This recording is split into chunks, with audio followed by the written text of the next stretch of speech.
Bueno, ¿cómo les va? Buenas tardes para todos. Estamos hoy en una nueva edición de La Hora Contada, en este caso una edición especial, porque estamos en comunicación con Pablo García Orena. Él es abogado, militante de derechos humanos, militante político y social, y queríamos hablar por un artículo que se publicó en Zona Crítica, referido a un documento que elaboró Pablo junto a Juan Grabois sobre la criminalización de la protesta social en Mendoza. Así que por eso nos hemos puesto en contacto con Pablo y vamos a charlar un rato con él.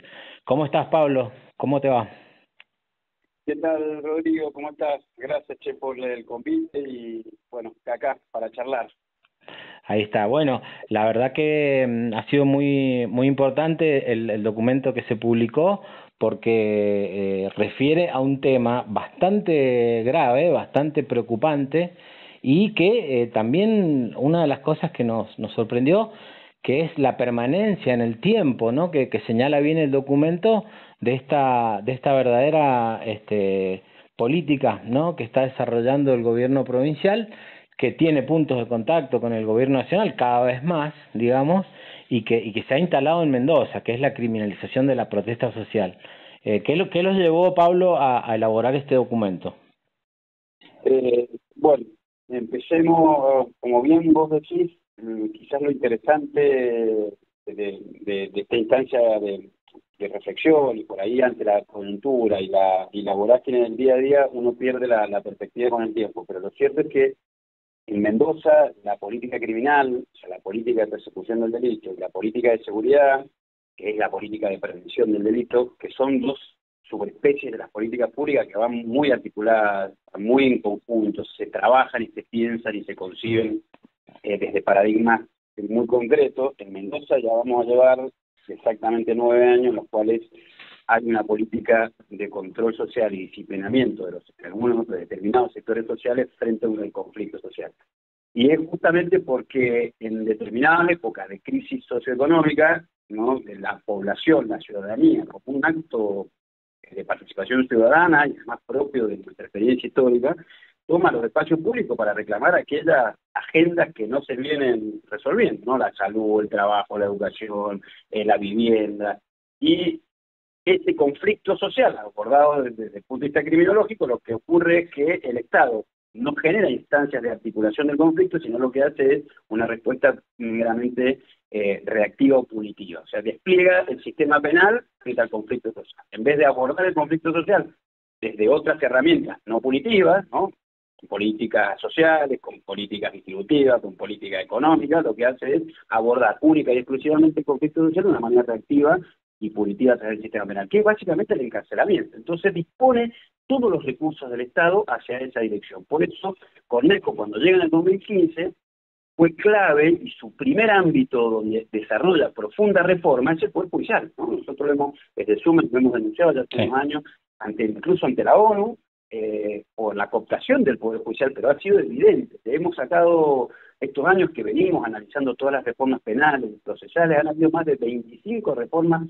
penales y procesales en la provincia de Mendoza, todas que tienen un hilo conductor que tiene que ver con reforzar las herramientas del poder punitivo del Estado, tanto de las agencias policiales, ¿no? Por eso los códigos de falta, por eso la mayor competencia y facultades que tiene la policía, como también de los quienes son titulares de la acción penal, que son los fiscales, y por eso también el rol que tiene el Procurador General de la provincia, Claro.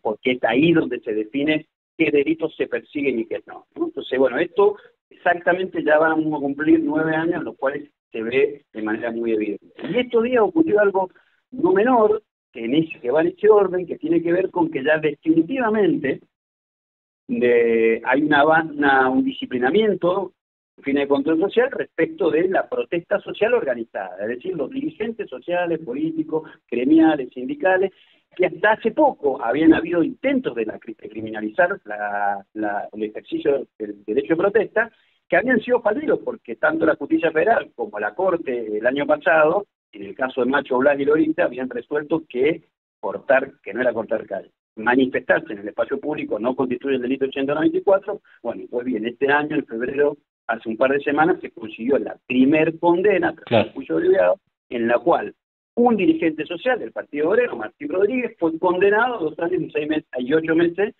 por la comisión del delito 194, que es el entorpecimiento de los servicios por tierra, que no es corte de ruta porque no se cortó ninguna ruta, por haber participado en marchas de protestas sociales como cualquier ciudadano o ciudadana mendocina. Entonces, eso revestía una gravedad tal y un antecedente tal, porque al ser juicio abreviado no hay posibilidades recursivas, dejando firme esa condena y teniendo un antecedente muy grave, que es que el que protesta en el espacio público termina condenado.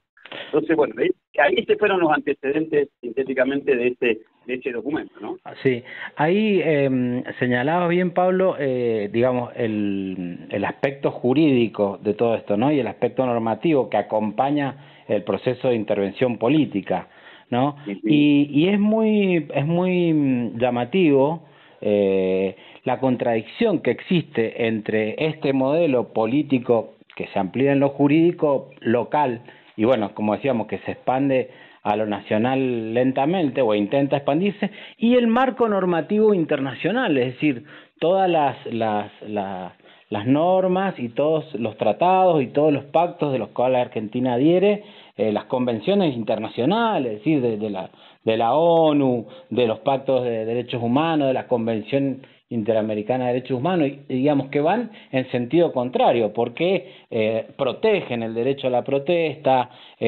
lo intentan sacar, como bien vos decís, de toda la que es la cuestión delictual, y proponen modelos de una gestión participativa y de diálogo, ¿no? Y bueno, y Mendoza va a contramano, es decir, como que tuviera un túnel del tiempo, ¿no? En contradicción con estos marcos.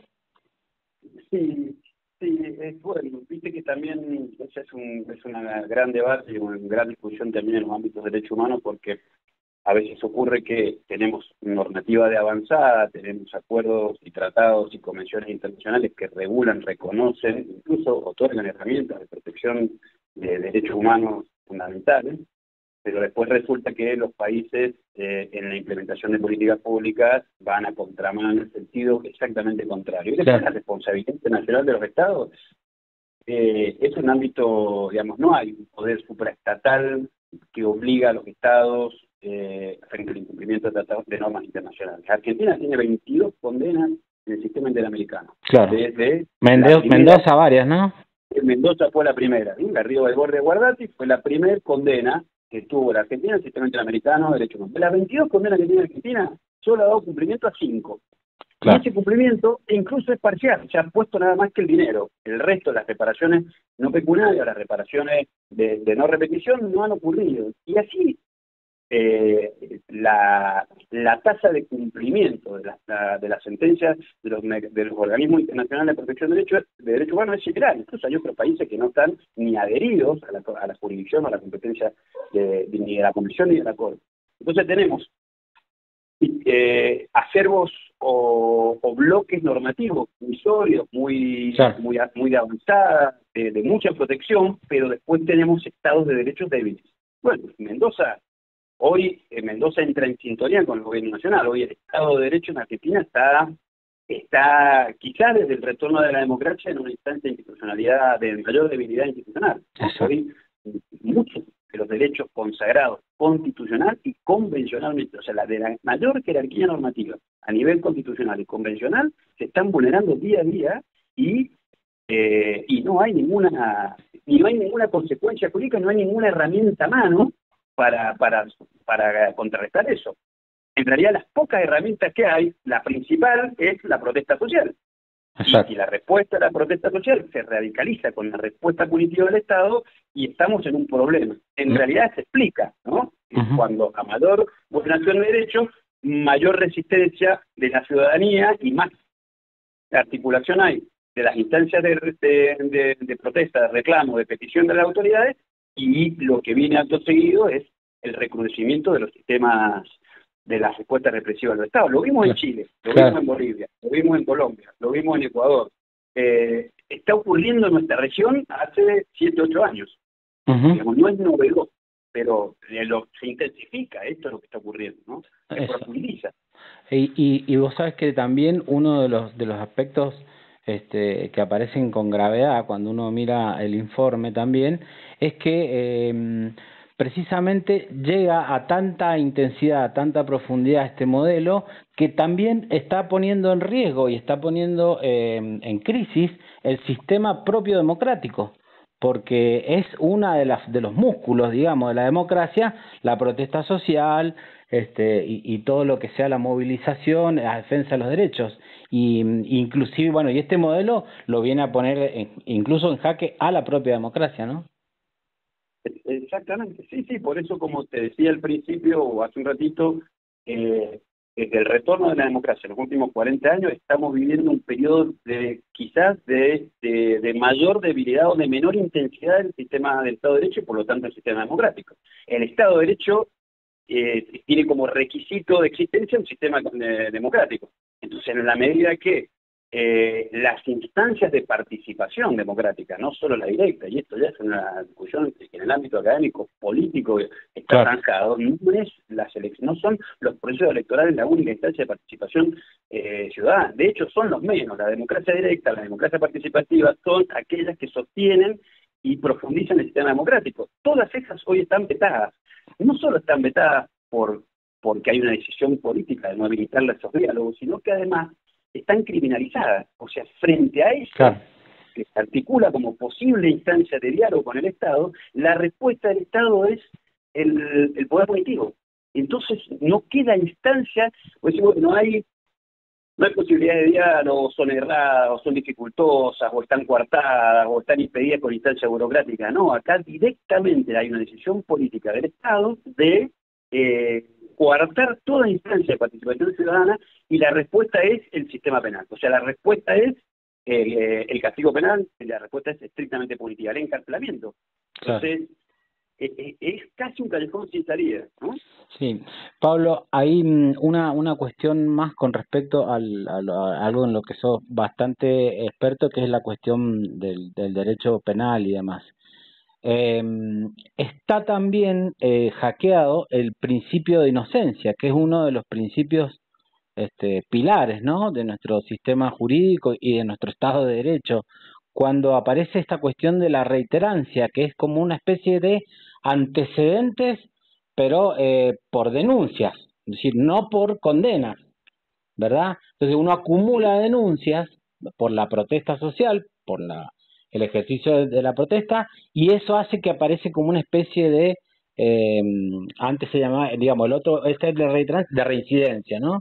Y esto es Exacto. es un rara avis, ¿no? Algo nuevo. Mira, hoy, y lamentablemente no tan rara, hoy justo teníamos una reunión con unos compañeros de CABA, en la que participaba Vicky Freire, que es legisladora de la Ciudad Autónoma, y nos estaba contando, para espanto y para asombro, que acababan de presentar un proyecto en incorporar la figura de reiterancia en el Código Procesal Penal de la Ciudad Autónoma, Claro. usando como ejemplo la supuesta efectividad y eficiencia que había tenido ese instituto en la provincia de Mendoza. Así que estamos exportando hacia otras jurisdicciones Claro. esta locura que, por supuesto, afecta todas las bases del sistema penal nuclear que decimos nosotros europeo, incluso el sistema jurídico, ¿no? El principio de inocencia, el principio de legalidad, no puede ser condenado sin un hecho ocurrido antes del proceso y con una pena que sea termina anterior al proceso. El principio de inocencia es un principio de proceso, una garantía judicial básica, que es un límite es un límite al poder absoluto del Estado. Entonces, bueno, nada, todo este cúmulo de garantías procesales que han sido fundadas el sistema penal están todas en duda, o todas están en serio cuestionamiento.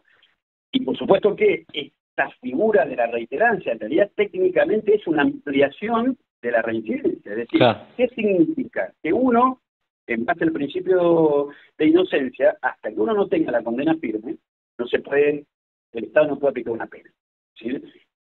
Ahora, esa aplicación de la pena, este proceso en el cual se determina que uno tiene una responsabilidad penal, uno al tener el principio de inocencia, ese proceso penal lo transita en libertad, que es la famosa, ¿no? En la contracara de eso es la prisión preventiva. ¿Cuándo Exacto. se dicta la prisión preventiva? Pues excepcionalmente, en aquellos casos que hay riesgo procesal. Entonces, una de las posibilidades de la prisión preventiva por ahí riesgo procesal que tiene en cuenta el juez al dictarla es la reincidencia, es decir, que haya cometido delitos anteriores. Ahora, esos delitos anteriores tienen que estar acreditados y tienen que ser condenas firmes, no es cualquier antecedente. La reiterancia lo que hace es que el juez pueda considerar que hay riesgo procesal y por lo tanto dictarte la prisión preventiva y por lo tanto pulveriza el principio de inocencia por una mera denuncia. En base a denuncias, claro. Claro. Entonces, ¿qué es lo que ocurrió con los compañeros y compañeras del Partido Obrero? ¿Qué es lo que le pasó a Martín Pareja cuando llegó a esta audiencia? Tenía 10 causas por violación al artículo 194. 10 denuncias. Claro, 10 causas exactamente por hechos distintos, pero por el mismo delito. Entonces, aplicando la regla de concurso, cuando él llega, le dice, mire, usted tiene una expectativa de pena de 14 años. Entonces, utilizan el sistema extorsivo del juicio abreviado. ¿Qué va a hacer? Si vamos a juicio y se lleva 10, y firma acá, ¿no? Bien, evocando escenas clásicas y típicas de las películas, ¿no? de medio pelo americana, ¿no? Donde el fiscal negocia con el defensor, amenazándolo con la expectativa de pena. Bueno, no es muy distinto a lo que está ocurriendo acá en Mendoza. Claro.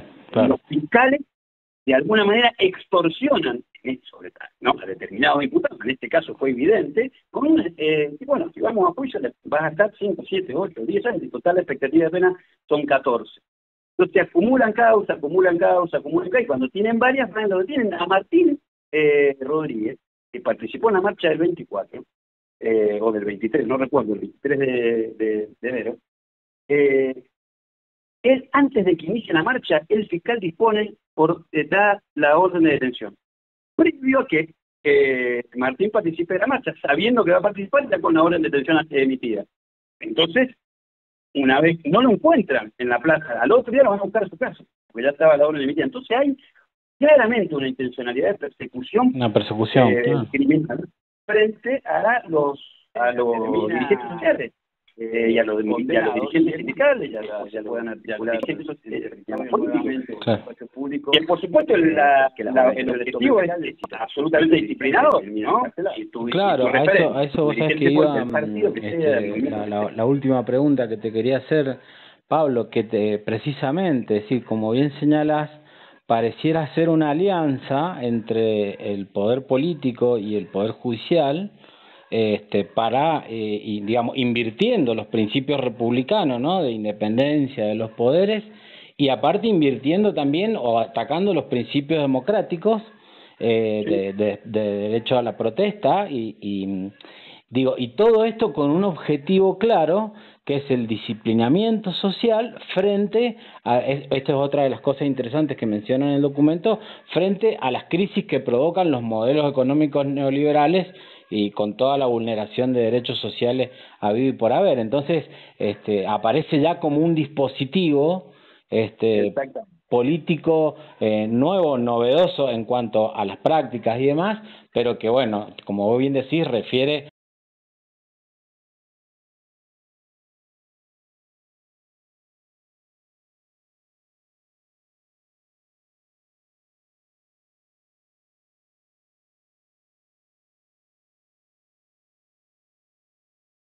a hechos del pasado y del peor pasado que tenemos en la humanidad, ¿no?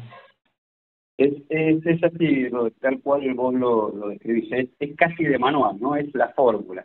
Frente a modelos económicos neoliberales, frente a modelos políticos conservadores y liberales, que es un retroceso del estado de bienestar, lo que se genera es conflicto social. Claro. Y este conflicto social, que significa menor goce de derechos fundamentales, porque el derecho a la vivienda, el derecho al trabajo, el derecho a la salud, son derechos que ya están consagrados no solamente en la Constitución, sino además en los tratados internacionales, tienen la máxima jerarquía constitucional y convencional. Entonces, frente a la vulneración de esos derechos que garantizan la vida digna de los ciudadanos ¿qué hacen? Toman el espacio público, como la historia lo ha enseñado. Exacto. Y frente a la toma del espacio público, en el ejercicio del derecho constitucional a la protesta, la respuesta es estrictamente penal. Y es de manual, porque uno lo puede lamentablemente ver reflejado incluso con prácticas represivas similares, ¿no? Si uno ve cómo funcionan, cómo se despliegan aparatos represivos en los espacios públicos, cómo fue en Colombia, cómo fue en Ecuador, o cómo fue en Bolivia cuando derrotaron a Evo, o cómo fue en Chile frente a la protesta ciudadana hace unos años, es exactamente el mismo proceder, el mismo modo operandi, el mismo despliegue de fuerza letal, y eso es claramente una finalidad disciplinadora y de control social. Es el mensaje a la sociedad que el que sale a la calle a pelear por tu derecho, pues tiene enfrente un Estado violento. Claro, ese es el juego, ¿no? Pensaba, por ejemplo, frente al ataque nuevo que tenemos, nuevo en Argentina, ¿no? Es decir, por ejemplo, digo, un caso, los inquilinos, ¿no? Que no tienen una participación política directa, digamos, de organización, de movilización. Claro. Pero cuando ven lo que le pasa a los dirigentes que sí vienen, los dirigentes gremiales, políticos, es decir, es muy, claro, es muy entendible que les entre un miedo de salir a hacerlo si la respuesta del gobierno es la cárcel, ¿no? Es decir, la verdad que... Exacto, y además con los docentes puede pasar lo mismo, claro, con los pueblos originarios puede pasar lo mismo, con los jubilados pasa exactamente lo mismo, los inquilinos, y de pronto vos tenés sectores de la ciudadanía que tienen vulnerados derechos fundamentales que no están organizados políticamente, pero que sin embargo ejercen derecho a protesta, y más en países como los nuestros, donde la mayoría de los procesos de reconocimiento de derechos han sido a través de la disputa y de las luchas sociales. Y de la lucha social. Entonces, este es el acervo histórico que tienen los pueblos de nuestra región, que el Estado reconoce derechos luego de luchas sociales, y por eso también es tan decisivo el Estado cuando se reprime, porque enfrente no tiene una ciudadanía que es dubitativa, tiene una ciudadanía que va a reclamar por su derecho. Frente a eso tiene que ser absolutamente violento, absolutamente represivo, y tiene que mandar un mensaje disciplinador al resto de la sociedad. Bien, Pablo, para terminar, como señalan ustedes, esto no puede conducir a otra cosa que a una escalada del conflicto y de la violencia, ¿verdad? Sí. Y es como lo dijo el presidente hace unos días: quieren conflicto, van a tener conflicto, y evidentemente es un acto de provocación que significa eso, digamos, están esperando que la ciudadanía tome el espacio público para manifestarse, para desplegar más y más poder punitivo y más violencia contra el pueblo, organizado o no, el pueblo en las calles peleando por sus derechos. Ya hemos tenido experiencia histórica y han sido siempre desoladoras. Esto siempre los cuerpos los ponen los mismos, ¿no? Sí, así es. Bueno, Pablo, te agradecemos mucho. Primero te agradecemos el documento, es decir, bueno, que se visibilicen estas cosas porque hay mucha necesidad de esto, y bueno, poner, como siempre, nuestro medio de comunicación, Zona Crítica, para contar estas cosas y moverlas, digamos, lo más que se pueda. Muchísimas gracias, Pablo. No, Rodri, gracias a usted y a disposición siempre. Un abrazo grande. Un abrazo.